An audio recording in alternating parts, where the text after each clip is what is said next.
Good morning, everybody, and welcome to this event on the career of James Baker, the legendary public servant who served as Secretary of State, Secretary of Treasury, and White House Chief of Staff, among other things. I'm Richard Fontaine, CEO of the Center for New American Security.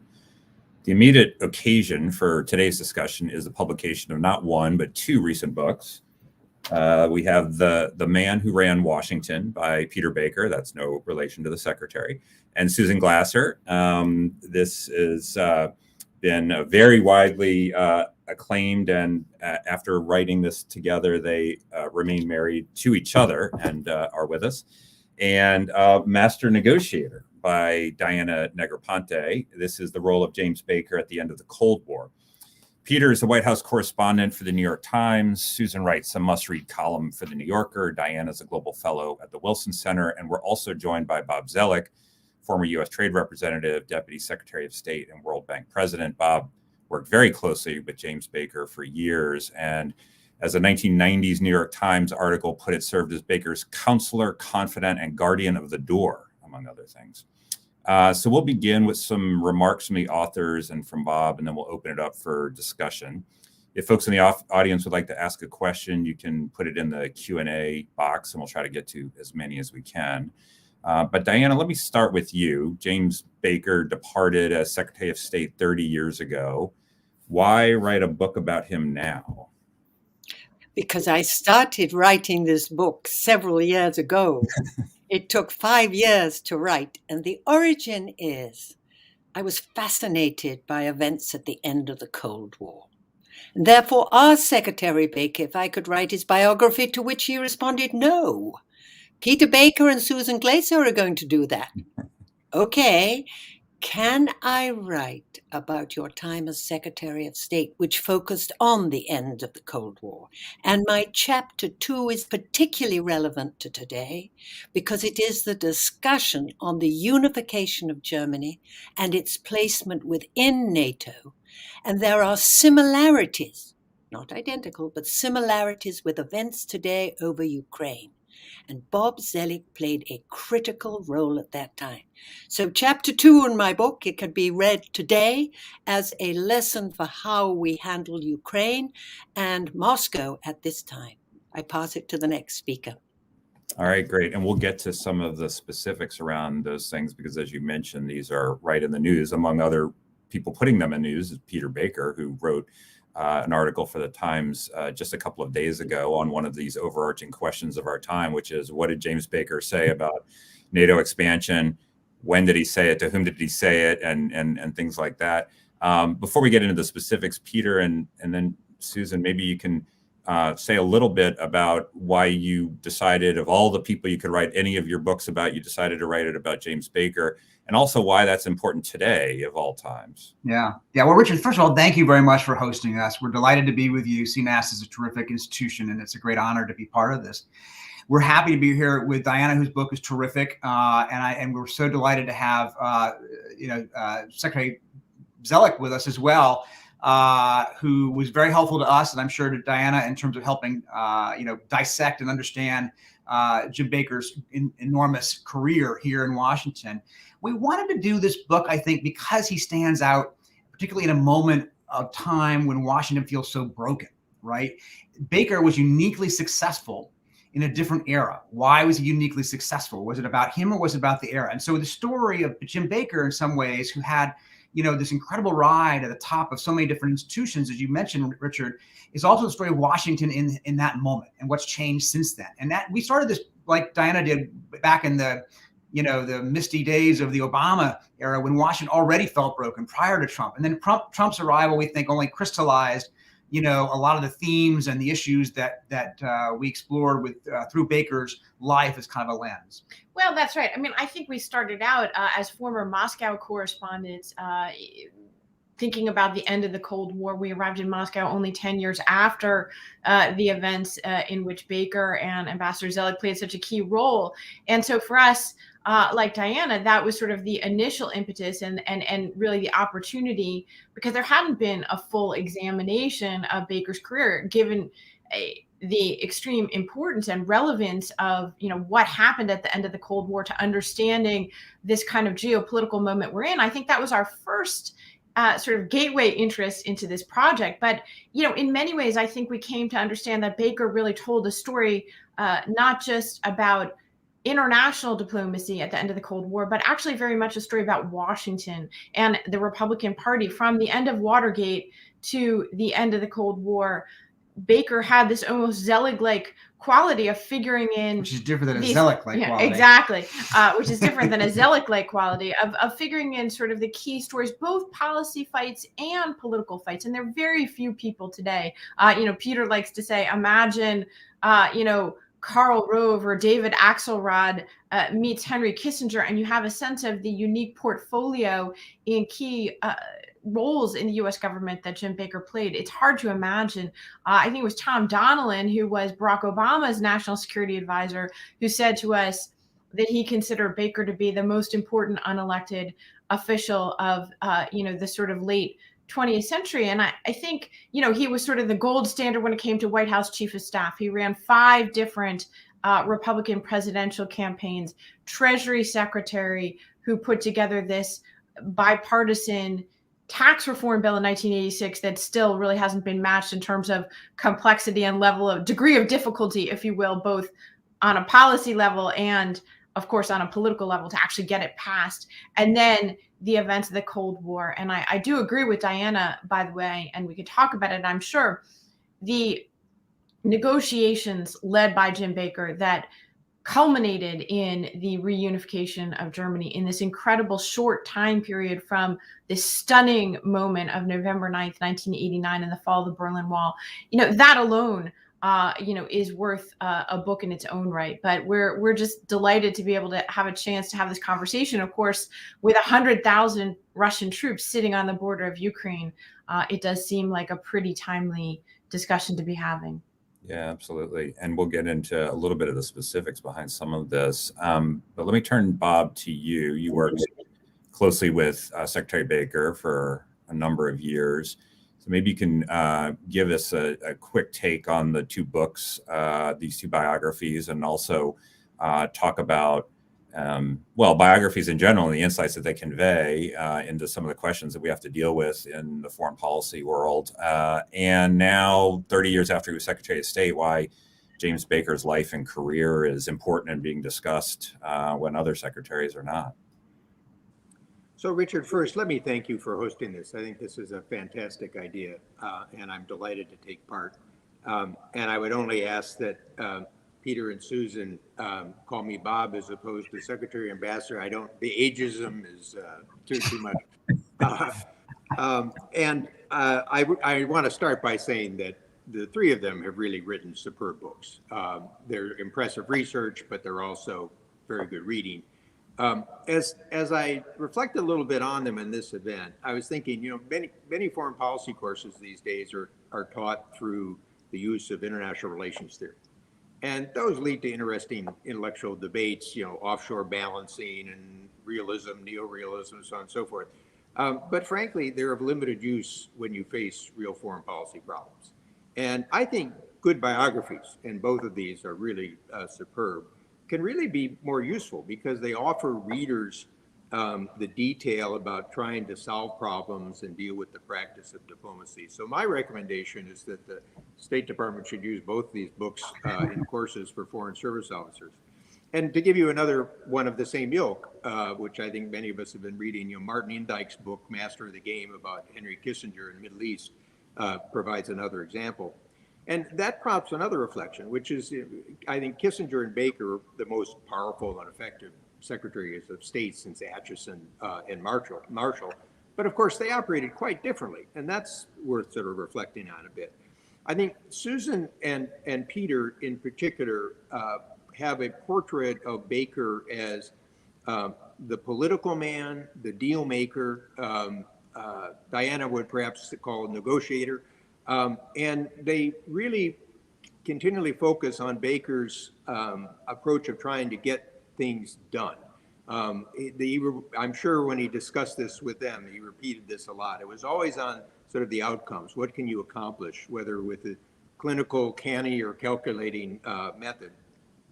And their book, I think, appropriately reflects kind of the vantage point of masterful political journalists who also have a foreign policy experience.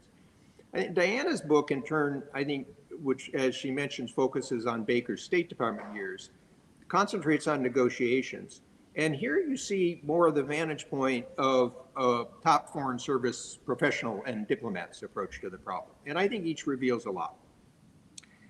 I'd like to sort of complement both wonderful books with kind of a third perspective. And that is Baker's negotiations and political maneuvers took place within strategic frameworks. But they were very different from the way Henry Kissinger talks about strategy. It was a series of interconnections of policy and politics, communications, use of power and leverage, but it was linked with some sense of strategic direction. And let me just give you two illustrations to kind of illustrate, to give you a sense of this. If you go back and you look at George Shultz's work, he believes that the Cold War was over in 1988 because he was focused on US-Soviet relations. President Bush and Baker, in contrast, had a very different view. They believed that the Cold War could only end where it began, in Germany and in Europe, but Europe whole and free. And that's a big difference of idea. And to take that in practical terms, both books discuss that in 1989, the US relations with Germany and NATO faced a very big problem. The Reagan administration had removed all intermediate range missiles, that's the INF missiles. So the only missiles left were the short range missiles, the SNF missiles, and NATO had pledged to modernize those. Unfortunately, the German view was the shorter the missiles, the deader the Germans. And so the idea of trying to modernize those missiles didn't appeal to German public opinion. They wanted to negotiate them. And Gorbachev, of course, recognized this and frankly wanted to try to use it to split the alliance. So Bush in May comes up with a very bold conventional forces proposal called the CFE proposal. And most historians have actually ignored it. These two books do not. And as Diana was kind of alluding to, it's actually come back to relevance today because it's one of the items that people may be discussing in the Ukraine context. But the idea was if NATO drastically lowered and equalized the conventional forces, so this is tanks and armored personnel and helicopters and planes and even troop levels, then the nuclear issue that was capturing the SNF would become less important because that was there in part because the Soviets had outnumbered the West about sort of 3-1. And so what you can see is that it has a number of different dimensions. It also has the political appeal of sending Soviet troops home, which would affect the politics of Eastern Europe. If there is a reversal in Moscow, it's going to be harder to send the troops back. It could help Gorbachev's reforms because conventional forces are costly. And critically, it helps deal with the problem of West Germany in the alliance, and in the process establishes Bush as alliance leader. And so both books talk about the aspects of that as sort of in May. But just to recall how controversial this was, the Defense Department and particularly the Joint Chiefs were adamantly against this. And indeed, sad to say, Bush paid a price for this because Admiral Crowe, who was the chairman of the Joint Chiefs, who was not renewed, becomes, in a sense, the key military prop for Clinton. You see, in some ways, this issue that we've had go forward about sort of military active in politics. Bush actually combines this success in May with a Partners in Leadership speech in Mainz, which again was important because remember, the Reagan-Thatcher relationship was the key part of in the sort of the 80s. And here you're stressing the importance of a US-German partnership. Now, the point about this in terms of strategy was if you look at the works of Russia specialists, for example, Ambassador Matlock in Moscow, and Diana's book talks about this, they see the notion that the US had a big pause. And that's been picked up by many of the historiography. In fact, my view is that Baker and Bush had a strategic difference. They were putting the alliance first.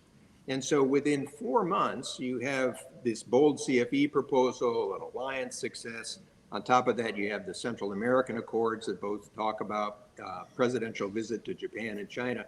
So I have to ask myself, pause all this in 4 months. I mean, what else do we compare with the Bay of Pigs? And then they go on to travel in Eastern Europe in the G7 in the summer before the Malta meeting in December. So if your strategic perspective is Jack Matlock's, you say, this is a long wait. If your strategic perspective is Germany and the alliance, and frankly, Eastern Europe, you see that you set up leverage for negotiations. And what both books talk about is how Baker in particular was quite skilled in using leverage. And let me give you quickly a second case, and that's the Nicaragua example.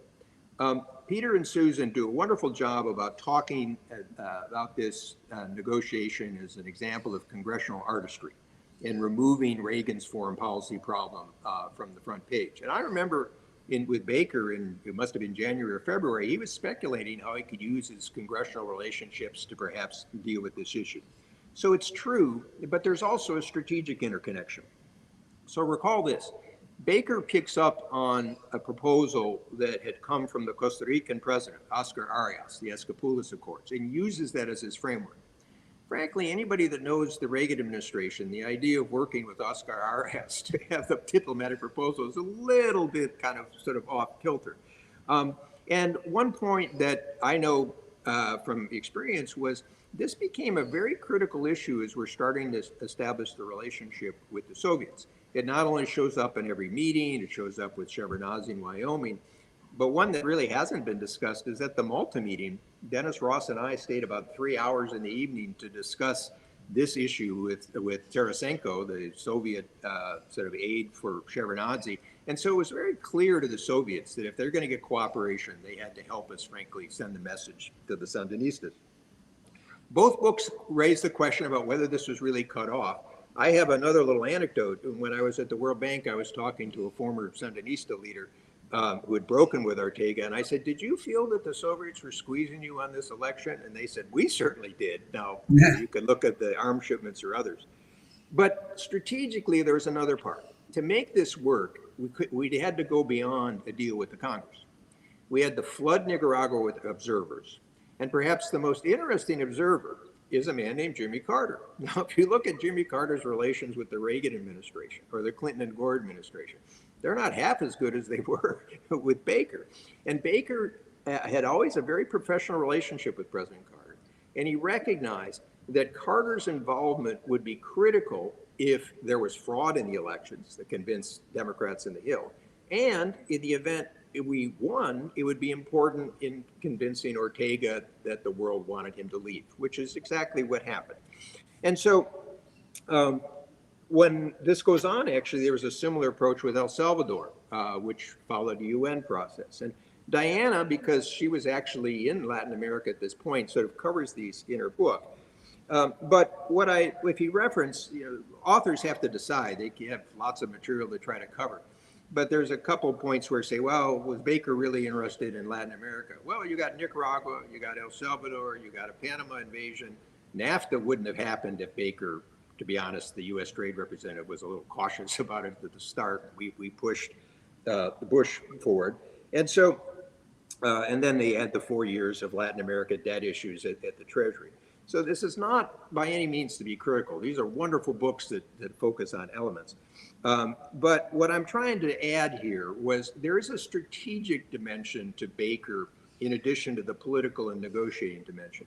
But it's a little harder to capture because he doesn't do it in Kissingerian terms. He gets colleagues, he kind of draws from them in his own way, and he makes it sort of better in the process. But the bottom line, which you touched on, Richard, is Baker is constantly looking to how you can take the initiative to gain leverage to strengthen your position in negotiations. And I think that is a very relevant issue today. Last point to mention, just to be fair here, is none of this would have worked without the Bush-Baker relationship. And I think both authors talk about this. This is probably unique since Jefferson and Madison. These two were like older and younger brothers. What most people miss is they were both fiercely competitive. They were gentlemen, and gentlemen in different sort of ways, but they wanted to win. And a lot of what you can't understand the Bush administration unless you understand how, for Bush, Baker was the person on point. He was the person that was supposed to be driving for results and outcomes. And so that also, I suppose, is a theme in both stories. Great. I want to pick up just on one thing that you said and ask Peter and Susan and Diana about this too. And that is so much about what Secretary Baker's praised for, as has already been the case, is he's a great negotiator. He's able to identify leverage, opportunities. He's a deal maker. I had a personal, very brief experience and privilege of working for Secretary Baker for only about 4 months or so in 2003 and 2004 when he was appointed the special presidential envoy for Iraqi debt forgiveness. I was working on the NSC staff. And it was actually an amazing thing to behold because, you know, if we think back then, the George W. Bush administration was at absolutely daggers drawn then with the Chirac government in France and the Schroeder government in Germany over the Iraq War. And I accompanied him and some other people on this 5-country European swing to UK, Germany, France, Italy, Russia. And his mission was to persuade them in the name of Iraq to reduce their stock of Iraqi debt. And yet, you know, the US and France and Germany hadn't had their signed to any paper that had the word Iraq in it in over a year. I mean, this is a bit the king of divisive issues. And yet he was able to, one, as former Secretary of the Treasury, absorb an unbelievable amount of detail about debt sustainability analyses and technical information about the numbers and the situation, but also to identify individual leaders, countries, what would move them. And it was 5 very different things in 5 different countries, and he was perfectly fine in identifying those. But it wasn't deal making for the sake of a deal. It was deal making it was pragmatism in support of a strategic goal. And that sometimes seems like it gets missed a little bit in that, you know, this is all in the service of a bigger purpose. And I wonder, maybe Diana and then Peter and Susan, if there are examples that you saw in which that was the case, where, you know, the deal making was a means to a bigger end, and the end was the one that he was able to attain. Richard, you are quite right. And it raises the event of the tin cup diplomacy, which is Baker's travels throughout the Gulf states and Europe, and included also Colombia, to raise money or means or weapons to support the United States in its determination to kick Saddam Hussein out of Kuwait. Now, Baker's strategy was to show the leadership of the United States in upholding the self-determination and the sovereignty of the Kuwaiti people. But the means by which he carried this out was bullying, was buying, was twisting arms, and he got what he wanted. Susan or Peter, do you have something that you would flag in that sort of category? Well, sure. I mean, first of all, I do want to say that Bob is absolutely correct in terms of the uniqueness of the Secretary of State and President relationship that really was the framework in which all of this diplomacy took place. And, you know, we haven't really seen anything like it in modern times. Peter and I have a long running argument over the Madison-Jefferson analogy. So I appreciate, Bob, you contributing what I would consider the definitive vote in favor of that analogy. But to the point about the diplomacy and alliances, I think that is something where, you know, Baker, he's not going to give you a lecture about the Treaty of Westphalia. He's not got a sort of, Kissinger sense of his own place in history and, you know, constantly, you know, comparing himself to, you know, a Metternich. And that's not the language in which he talks. In fact, I remember very vividly when Peter and I were starting to work on this book and we were interviewing Baker at his ranch in Wyoming. And, you know, I'm asking him, well, you know, tell me about your perspective on the Soviet Union and, you know, how you studied it at Princeton and what and he took in my question very politely and he sort of smiled and he said, well, you know, I guess the main experience that I had with the Soviet Union before professionally was my tennis coach growing up in Houston. I loved that man. He was like a second father to me. And he also happened to be a white Russian, as in a family who had fled Russia during the Bolshevik Revolution. So that kind of brought me down to earth. And, I quickly realized that big abstract conversations with Secretary Baker about international relations were probably not going to be the most effective way of understanding his role. But that didn't mean that you should throw out the strategy at all, not at all. And in fact, the other thing that I would flag for you in terms of how he negotiated was he really was uniquely skilled, I think, in Washington at assembling kind of an A team and putting those kind of people, not just Bob Zoellick, but many others around him, and taking their frameworks. In fact, when you look at the history of the negotiations over the reunification of Germany, a key role played by Bob. Also, the policy planning staff at the State Department, they're the ones who spent, closeted themselves. A young guy named Frank Fukuyama, and others came up with this notion of basically the two powers, the 2+4, the 4+2, however, whatever you want to call it. It turned out to be a brilliantly effective framework. And by the way, Baker had to sell this to President Bush himself and to a skeptical National Security Advisor, Brent Scowcroft, in addition to selling it to the Germans and the Soviets and a very skeptical Margaret Thatcher and a very skeptical French leadership at the time. So to me, that is the really interesting thing. Alliance management was as complicated for Baker and as much a focus of his diplomacy as the Soviets. Richard, you asked on specifically an example for where pragmatism served a larger strategy. I think of the statement that he arranged with Shevardnadze in the aftermath of Saddam Hussein's invasion of Kuwait. He flies back to Moscow. He huddles with him in the airport, building, and they come out with this joint U.S.-Soviet statement condemning this.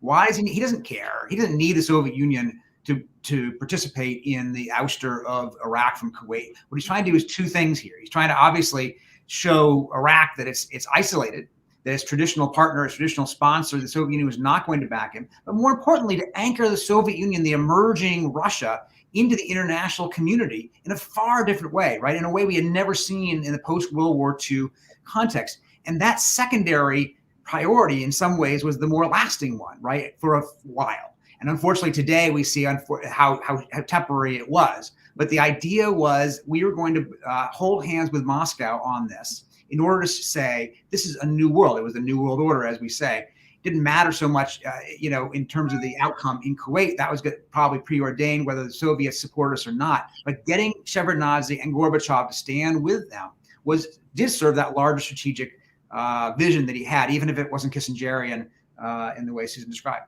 But Peter, remember that the Soviets didn't always remain allied with us in the course of those negotiations. And frequently, Primakov, the Soviet negotiator, would say, give the Iraqis more time. Primakov, will persuade Saddam Hussein to change his position, to withdraw. It was ongoing negotiations with Moscow throughout the Iraq war. Exactly right. Well, and to Bob's point about the Martin Indyk book, which is terrific, I'm almost finished with it right now.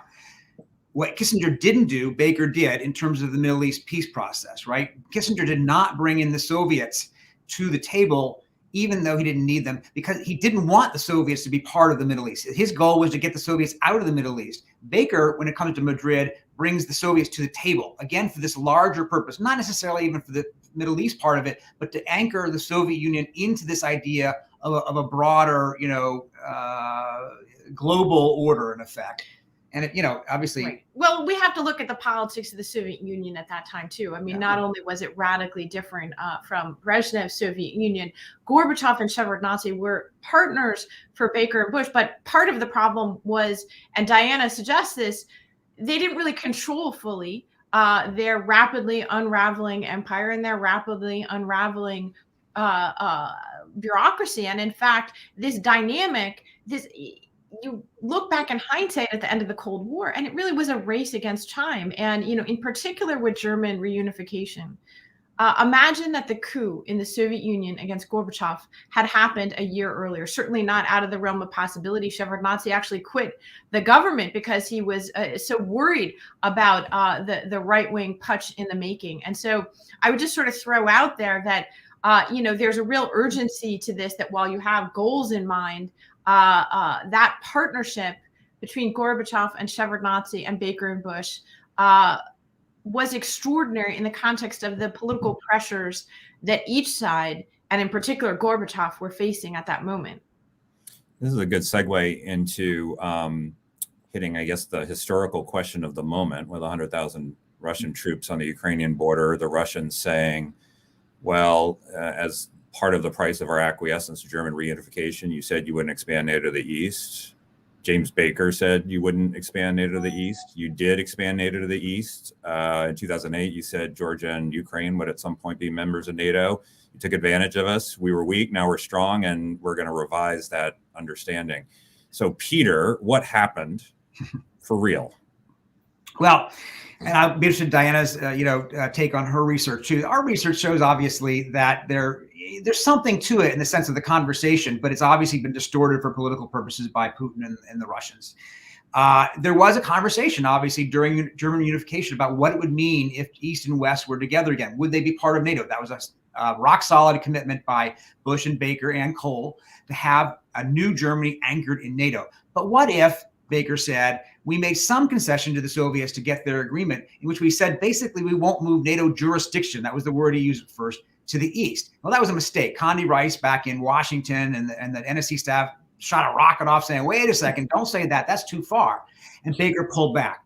He used the phrase not 1 inch to the east. What we're talking about there, of course, was what NATO was going to do in terms of its forces in the eastern part of Germany. It wasn't a commitment for all time that they were never going to change the alliance and move to the east. That wasn't really on the table or contemplated in a serious way at that time. But the Russian, and it wasn't, by the way, in the final treaty, that they actually signed a treaty at the end of this negotiation that said there was some limit on forces in Eastern Germany, but made no commitment beyond that in terms of the future of the alliance. But the Russians have tried to take that one comment, in effect, that Baker made at that time, not 1 inch to the east, and made that into some sort of a promise that was broken, which of course is a massive distortion. Yeah, and one other point I would make is that not only did the Soviet Union exist then, which no longer exists or has existed for decades, but still did the Warsaw Pact existed. So the entire conversation around NATO was built around it as the counterposing force to this other military alliance bloc still in existence. And then, of course, it rapidly vanishes. So it's really been fascinating to watch the creation of this sort of stabbed in the back grievance myth on the part of Putin. Peter and I were there from the beginning of Putin's term in office 2 decades ago, and to watch him go from regular yearly meetings of the NATO-Russia Military Council, which was established in that post-Cold War period, and to successive waves of NATO expansion, to which he said publicly at various points, Putin did, well, we have no objections, to peaceful expansion of this, to then this being such a grievance that even in the absence of something happening, at a moment in time when I think it's very important to be clear, Ukraine today is not one bit closer to being a member of NATO than it was in 2014 when Russia already invaded Ukraine. And I think that's so important, because I'm amazed at Putin's great success actually as a communicator in shaping the contours of this debate. Day in and day out on television, he's got people debating exactly what he wants them to be debating by even having this conversation. Susan, I want to go back or build upon what you have said to the discussion within the Western Alliance as to whether Germany should unite in the form of a confederation. And Bob will remember this. The foreign minister of Germany, Dieter Genscher, was in favor of creating a confederation between East and West Germany, and not entering NATO, but creating a new kind of security agreement with the cooperation of Europeans involved in it. And I think we've got to recognize that the same pressures exist today among certain members of the alliance, of NATO alliance, Wouldn't it be easier if we just made a confederation in Ukraine? Why do we have to insist on the unification and the protection of the whole? There are similarities. Bob, I suspect you have a view on this particular question of historical and contemporary interests. So, where do you come down from what you saw, heard, and experienced? Well, I read Peter's excellent piece in the New York Times, and I think he captures what is the most fundamental aspect, which is it's sort of amusing to me if anybody who's ever dealt with Soviet or Russian negotiators, the idea that they would say, oh, well, we don't have to put it in writing. We'll just rely on a sort of informal conversation and so on and so on. And the agreement, which I was the lead U.S. official on, does limit the role of non-German NATO forces in the eastern states of Germany. So it specifically addresses the issue, but it doesn't deal with what Putin says. Now, on top of that, you have the fact that Shevardnadze, the Soviet foreign minister, and Kozyrev, the Russian foreign minister, say that there was no promise. But there's another interesting incident that I think both books also touch on, which is in June of 1990, Gorbachev comes to Washington and meets Bush. And this is really the moment where Gorbachev seems to concede the point about a united Germany and NATO. And the argument that we had developed was I was sort of a student of CSCE principles and obscure art, and I knew that Gorbachev believed in CSCE principles. And one of the principles says every country should be free to join their own alliance. So we put this in Bush's talking points, and he says to Gorbachev, Mr. President, we believe united Germany should be in NATO, but can you agree that Germany should be able to decide under CSCE principles? And Gorbachev, to the shock of everybody at the table, says, yes, we can agree with that. And you can feel the people on the Soviet side just physically maneuvering away. And so Bob Blackwell, the NSC senior director, sends me a note and said, did you hear this? And I said, yeah, and we ought to get President Bush to repeat it. So he sends a note to Bush, and Bush asks again, and Gorbachev repeats it again. But now he's getting a little uncomfortable. And so he says to Shevardnadze, well, maybe the foreign minister should deal with this. And Shevardnadze doesn't want to touch it. So no, this is for the leaders. And we also sort of put it in the departure statement. That is somewhat telling, because the principle that Gorbachev accepts obviously would not just apply to Germany or Poland, but it would also apply to Ukraine if you believe that that's your sort of appropriate issue. I have one other little anecdote that is sort of amusing on this, which is that in the very last night in Moscow before we signed the agreement, so this is September of 1990, there was a dispute with the Soviets about what would be the rights of non-German NATO forces in the eastern states after the Soviets leave. So and the key words are they're not supposed to be stationed or deployed. Well, I remember sitting at the table thinking at some point, Poland may want to come into NATO, and we may want Poland into NATO, and you need the ability of US and other non-German NATO forces to cross Eastern Germany to get there. Now, I wasn't going to put that hypothetical out on the table, but I did want to make sure that the agreement allowed us the freedom to do it. And so there's this late night kerfluffle that both of them report, where basically we work on a minute that says, it's actually another signed part of the agreement that says, for in addressing this question about deployment of the united Germany and taking into account, the circumstances, which is fine with us because united Germany is now in NATO. But that's sort of an example that this issue was not sort of inconceivable at the point for the Soviets to try to deal with it. And the last one is Wolfgang Ischinger, who was the German sort of political director, state secretary. He recounted to me in the 90s when NATO did start to enlarge, they started to have discussions with Russian counterparts. And none of the Russian counterparts raised this idea that it was blocked. So I do think it's a little bit of convenient twist of history.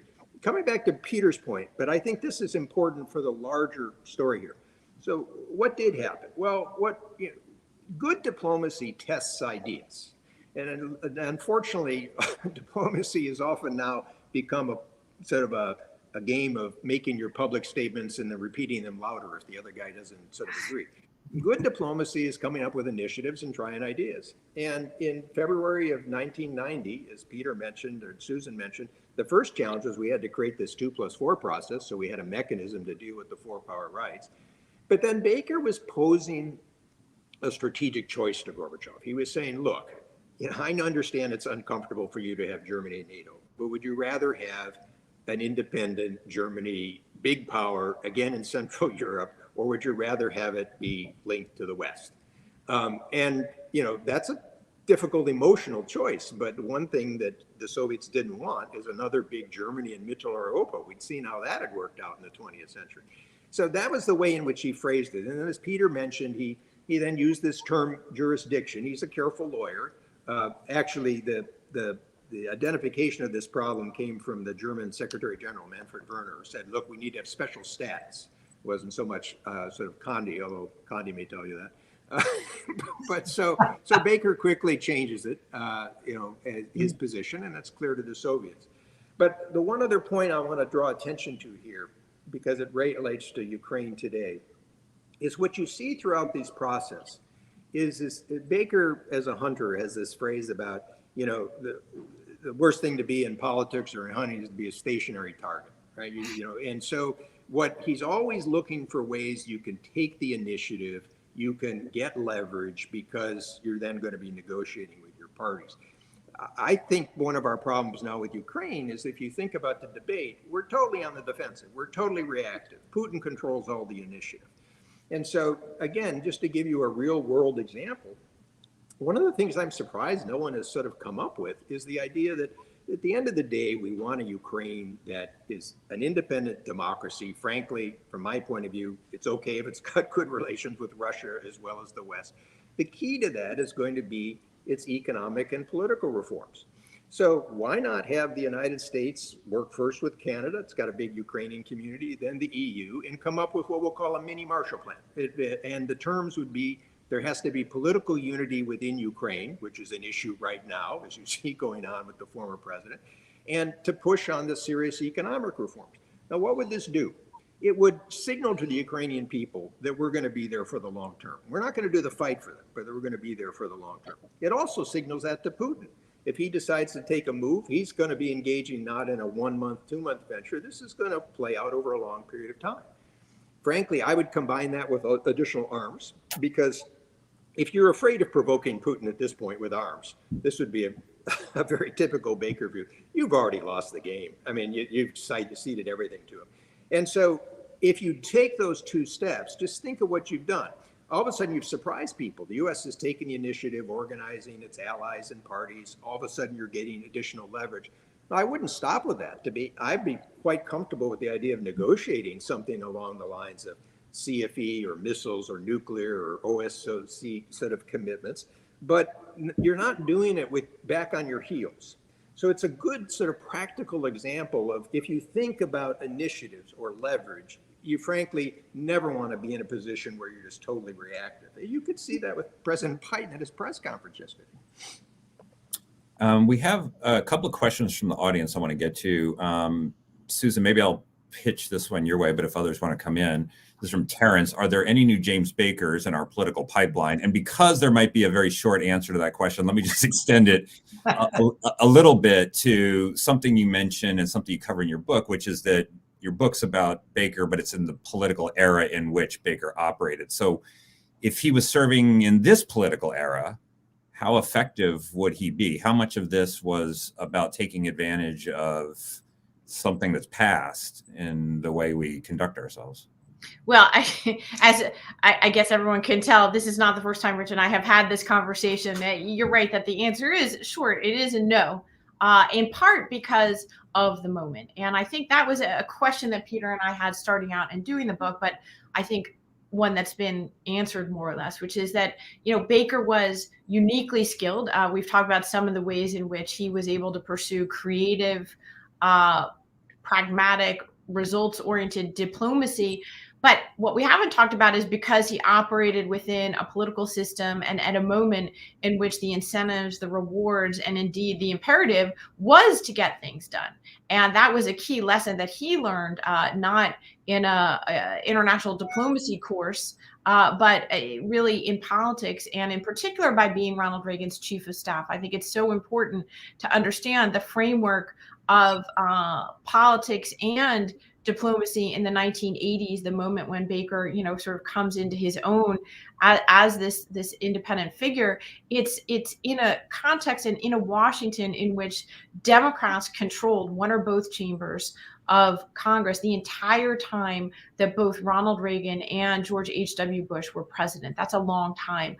There was no results. There were no deals that did not include Democrats in a fundamental way. And I go back to, we talked about that Latin American diplomacy. Some of it was Baker, right? He had this relationship. He was willing to engage with Jimmy Carter. He was willing to engage with Oscar Arias and other figures that other Republicans weren't. However, it also was an imperative, as he saw it, to accomplish his and Republican strategic goals. Remember that he began, his very first act as Secretary of State was really to sort of figure out how to take this contra political problem that had been not just an international issue, but perhaps the most festering domestic political fight over foreign policy of the Reagan era, led to the Iran-Contra scandal.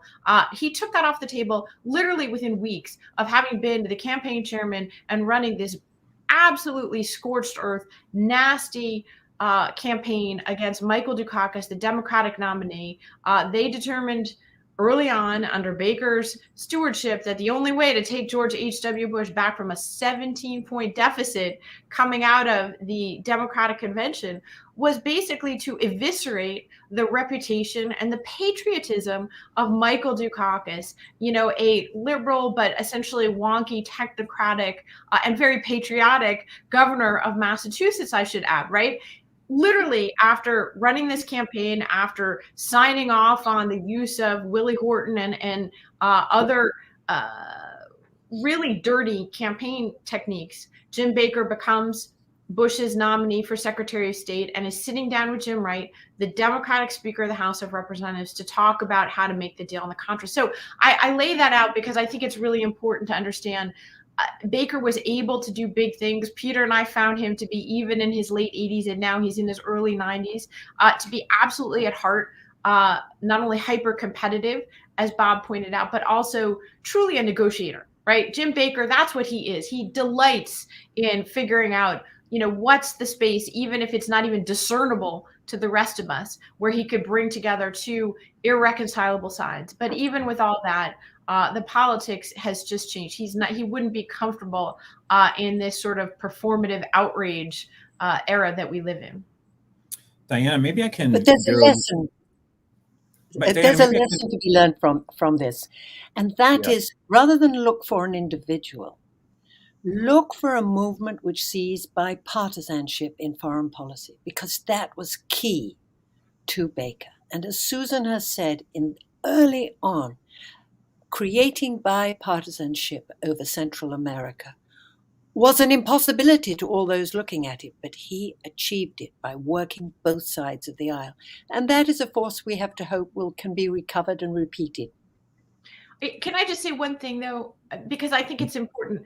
He used bipartisanship as a technique, Diana. But I think one of the things that Peter and I really had to grapple with is that he's an extremely partisan figure.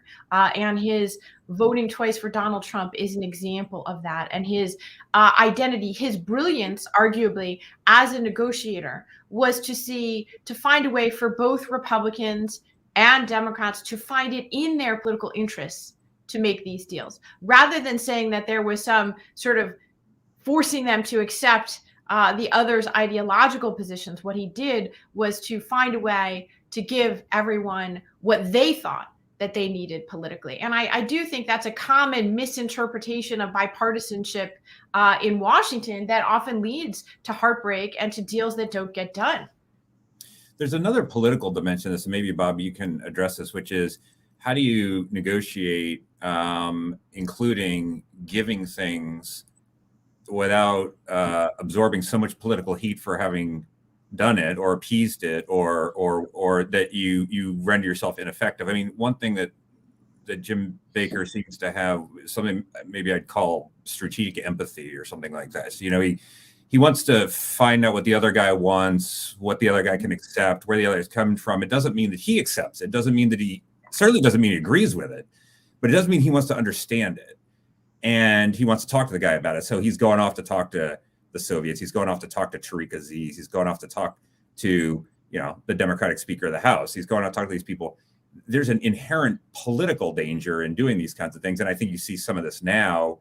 I mean, part of the reticence, I think, on both sides of it's not really a negotiation, at least thus far, between Russia and the United States or Russia and NATO. It's a recitation of positions because there's so much, in part because there's so much, it's so fraught with danger if you look like you're giving something away to the other side, because the other side is coming from an unacceptable position in the first place. So how did Baker navigate that? And I mean, did Bush say, hey, go talk to these guys, but don't get me in too much trouble here because I don't want to be seen as soft on the Soviets or soft on the Iraqis or soft on anything else? Richard, looked at the response after Tiananmen Square. The Congress and the people of the United States were adamant that the maximum pressure and punishment should be exerted against the Chinese government. And yet, President Bush's personal relationships with the premier and Baker's recognition that he might need this member of the UN Security Council in the future led them to take enough measures to dampen the anger in Washington, but still to maintain the relationship with the Chinese.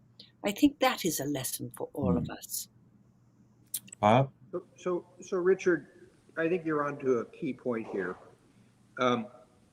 If you're serious about negotiations or diplomacy, you at least have to understand the other person's perspective.